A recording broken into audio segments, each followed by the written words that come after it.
नमस्कार मित्रांनो, रिअल प्राईमच्या या व्हिडिओमध्ये तुमचे पुन्हा एकदा स्वागत. मित्रांनो, सांगली जिल्ह्यातील खानापूर, तासगाव, मिरज आणि कवठे महांकाळ या तालुक्यांमधून तर सातारा जिल्ह्यातील खंडाळा, फलटण आणि खटाव या 3 तालुक्यांमधून Pune Bangalore greenfield corridor expressway जाणार आहे. सातारा जिल्ह्यातील मान तालुक्यातून हा एक्सप्रेसवे जाणार अशी अगोदर चर्चा होती, परंतु नव्या माहितीनुसार मान तालुक्यातून हा एक्सप्रेसवे जाणार नाही. मित्रांनो, हाती आलेल्या माहितीनुसार या मार्गासाठी भूसंपादन प्रक्रियेला सुरुवात झाली आहे. खानापूर, तासगाव, मिरज आणि कवठे महांकाळ या तालुक्यातील भूसंपादन करण्यासाठी खानापूर आणि मिरजच्या उपविभागीय अधिकाऱ्यांची भूसंपादन अधिकारी म्हणून नियुक्ती मागच्या महिन्यात करण्यात आली होती.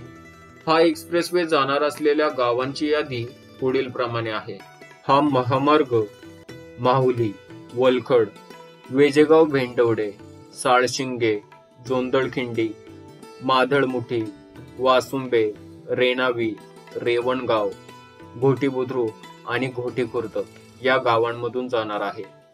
तासगाव तालुक्यातील कचरेवाडी, नरसेवाडी, किंदरवाडी, विजयनगर, पेड, मोराळे, मांजर्डे, शिरगाव, आतनोली, बस्तवडे, सावळज, वज्रचौडे, मणेराजोरी आणि गव्हाण या तालुक्यातून हा महामार्ग जाणार आहे.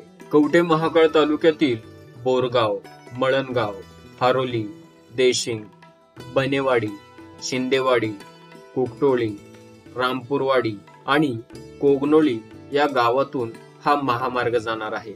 मित्रांनो, पुणे आणि सातारा या 2 जिल्ह्यातील भूसंपादनासाठी लवकरच प्रक्रिया सुरू होणार आहे आणि या जिल्ह्यातील गावांची यादी सर्वात अगोदर पाहण्यासाठी आपला चॅनल रिअल प्राईम व्हिडिओज आत्ताच सबस्क्राईब करून ठेवा, कारण याबाबतचे नवनवीन अपडेट्स आपल्या चॅनलवर आपण घेऊन येत राहणार आहोत.